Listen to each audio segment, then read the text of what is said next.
But have you ever been in a meeting where it starts off really bad and goes downhill really, really fast? Years ago, I met with Jerry Richardson, the owner of the Carolina Panthers. And Mr. Richardson, as I walked into his home to greet him, he looked at me and he said, "You have 30 minutes. And I was like, no one had ever done that to me in my life. I was so nervous, I was done in 11 minutes. He looked at me, I looked at him, I looked at my watch. I genuinely prayed for the rapture, which did not happen. And so I was like, Lord, what do I do next? And Jerry asked the worst question I could ever be asked in my life.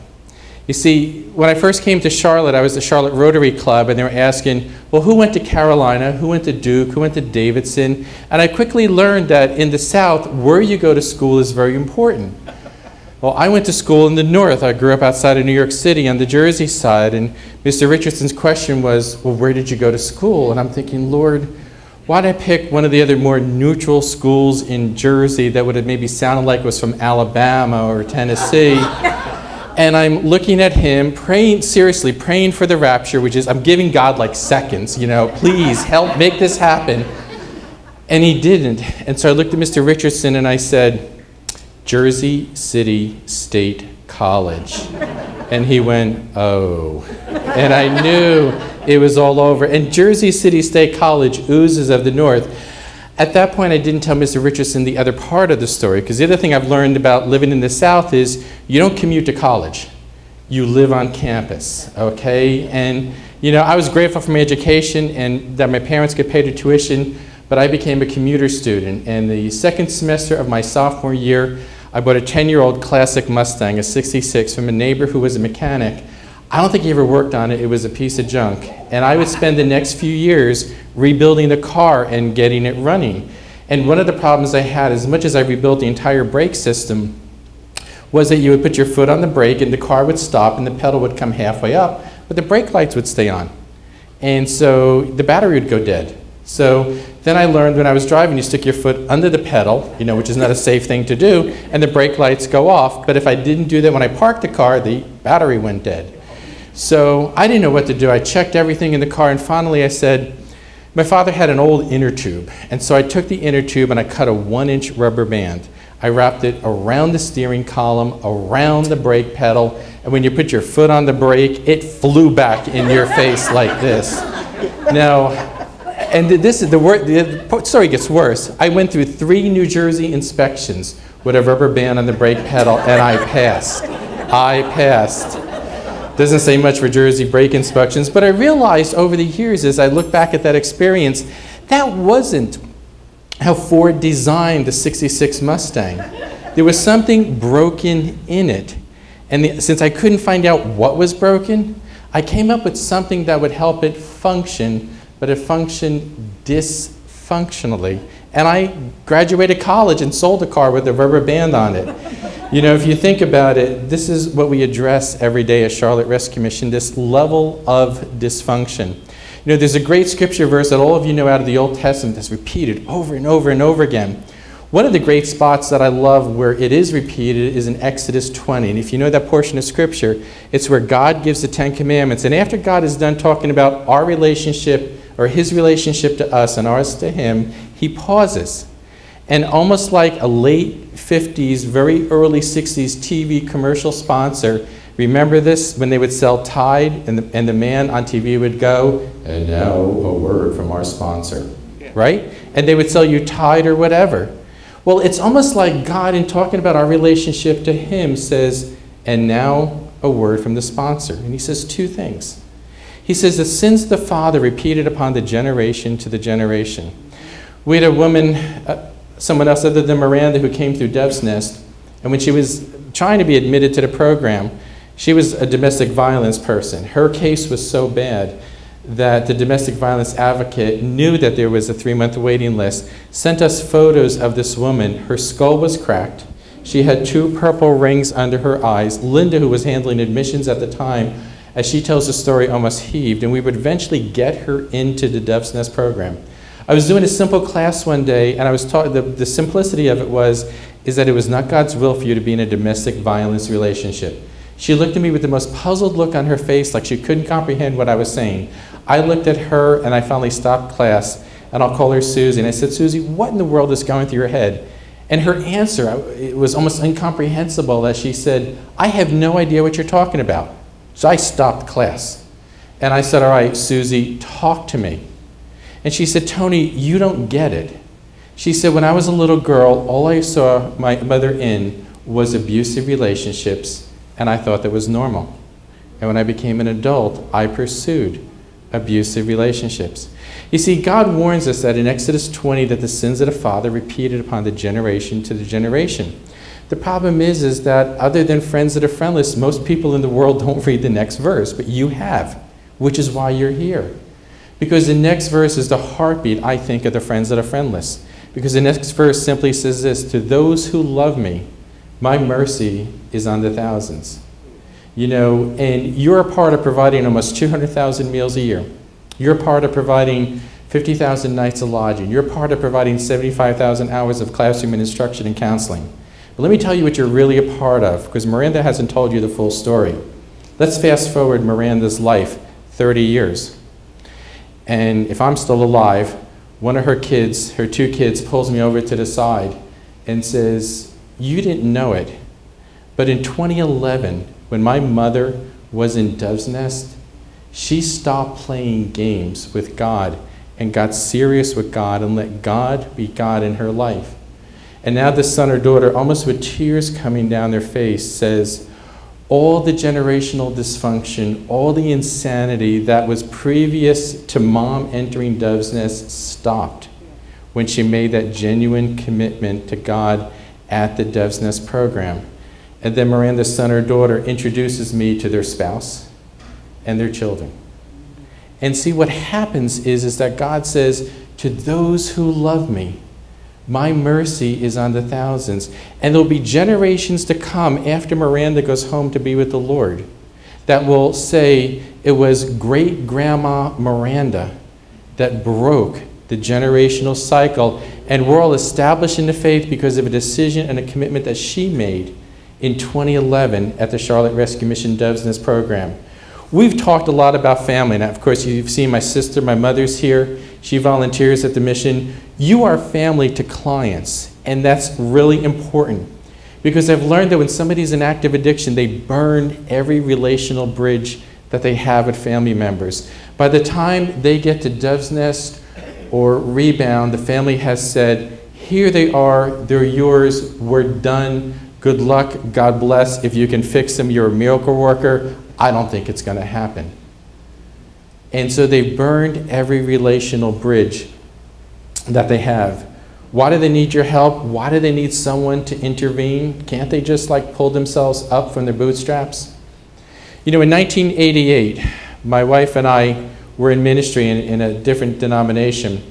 And after being in it for 7 years, we decided to resign. And they weren't happy with our decision, but they had to accept that it was our life decision. And so on August 31st of 1988, they said, oh, by the way, the parsonage is our property. You have to vacate it. I said, I know. And they said, and please leave the furniture behind because that belongs to the denomination. I went, okay. And they said, oh, by the way, all the furnishings, the linens, the pots and pans, and all of that belongs to the denomination. Leave that behind. I said, okay. And they said, oh, the car that you've been driving is also a denominational vehicle. Leave that in the driveway. I went, okay. And on August 31st in 1988, I stood at the curb with a wife, 3 kids, 6-month-old, an 18-month-old, and I guess Marie was about 4 years old at the time. Unfortunately, my parents lived close by, but it was in a retirement village where the minimum age to get in is 55 or older. And because my mother's neighbors loved her, they let us live with them, didn't tell the association. It was a 2-bedroom retirement home. And so my parents had the master bedroom. I put 3 kids in the other bedroom. And my wife and I would sleep in the garage for the next 3 months of my life and literally rebuilt my life from scratch. And it wasn't for my family intervening in our situation. I don't know what would have happened to us. I don't know where we would have gone. And my parents gave us that 3-month period for us to kind of get it together and decide where we were going. In a sense, as Rader has talked about, you are family to the folks that walk through the doors of the Charlotte Rescue Mission. And family is huge. As I mentioned in the video, and I know the camera work wasn't good, it wasn't Ed's fault, it was an iPhone, you know? It was a zero budget video, can you tell? But I don't know if you heard what I said, and let me just share it. What's going to be huge in the new Devsnest as we talk about family is right now, and let's say that Miranda had custody of her kids. And let's say that Delita had said to her a year ago, great, Miranda, we can finally get you in after being on the waiting list for 3 months. And Miranda goes, oh, but I've got 2 kids. And Delita goes, well, you have to find somebody to deal with your kids. And Miranda scratches her head and maybe thinks, right, mom is fed up with me. She's not going to take the kids. So what are my other recourses? DSS, put them in the foster care system. Maybe I won't get my kids back. So Miranda would then say to Delita, you know what, I'll tough it out. And maybe by God's grace, I'll get it together. And Miranda would have been clean and sober and relapse after 4 days, clean and sober, relapse after 3 days, clean and sober 5 days, and relapse. And her children would have grown up as what's called adult children of alcoholics. And the survival skills they would have learned having a mother in active addiction, they would have translated into their adult years as 35-year-old kids and not understood why life wasn't making sense. Fast forward as we get into New Devsnest in August of this year. And what's going to be so huge about it is if Miranda was making an application in August, Delita would say to her, great, and Miranda would say, I have children. And Delita would say, that's even better, great. And so what happened is Miranda and her children would walk into the New Devsnest facility, and they'd be admitted into the program, and they'd be shown the room that I took you in. And as mom tucks her kids in that night, and as Miranda lays down, what's going to be huge and running through the hearts and minds of her kids is, wow, we don't have to worry what tomorrow morning is going to be like. We don't have to worry whether mom is going to be here or going to be clean and sober or whatever. And they will put their heads on that pillow in the New Devsnest facility and for the first time in their life get a safe night's sleep without worrying what tomorrow morning is really going to be like. Let me tell you, we've not asked you and we're never asking you to take our residents into your homes. But what you have done by being members of the Friends of the Friendless is you have taken them into your heart. And it truly is on their behalf, I want to say thank you. And as if you're ever in church and you hear somebody talk about that the sins of the father repeated upon the generation to generation, puff your chest out a little bit and say to them, but you didn't read the next verse. Because I'm a part of the Charlotte Rescue Mission family, and God lives verse 6 through me as a member of the Friends of the Friendless. And the person will say, what are you talking about, verse 6? And you get to say to them that God's mercy is on the thousands for those who love me. And that's what you do every day. And it's on their behalf I want to say thank you.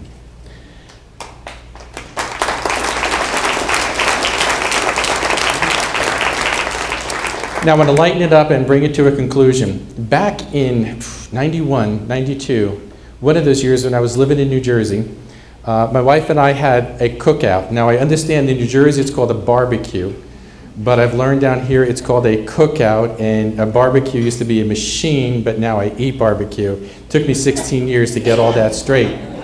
I grew up having cookouts in Jersey with my cousins from Jersey City. There was like 25 of them. My mother used to call them the Jersey City Gang. I wasn't sure if they were in the mafia or not. But anyway, on Labor Day, they would come over at like 8 o'clock in the morning, and my cousin Margie would bring over cake, and my mother would put on the coffee pot, and they would literally stay from 8 in the morning until about 8 or 9 at night. And we had breakfast, we had lunch, we had dinner together, we played games, and so on and so forth. And this is how I was raised. So as I became an adult, and after my father passed away, I kind of inherited this role. We're in Jersey, it's 91, 92, and we invite friends over from church. We said, you know, the meal will be at 12:30, but you can come early. They didn't come early. They showed up at like 12:29. They were like a bunch of piranha. They came, they ate our food, and they were gone by like 2 o'clock. And I'm standing there on my front porch with my wife and my 3 kids, and they're all gone. They're all gone. I said, Dottie, where'd they go? She goes, no, they came, they ate, they left. I said, so let's try it again next year. Same deal, 4th of July. You know, I said, come early. Nope, they came, they ate, and they left. So now I move here to Charlotte, and my life study group has been threatened to the point of their life. And I've told them, if you come, you eat, and you leave. Don't ever come back again. And they're scared to death. So I'm going to tell you this. If you come, eat, and leave, Tim is going to remove you. Where's Tim? From the Friends That Are Friendless tomorrow morning. Okay, Tim, you got that? I want you to linger. We have coffee, we have dessert in the back, and please, bless my heart. The way you can bless my heart is by food, as you can tell. Okay? Eat the dessert, drink the coffee, linger at your table, visit with people who understand Exodus 20, verse 6. On behalf of the hundreds of folks that walk through the doors of the Charlotte Rescue Mission, thank you.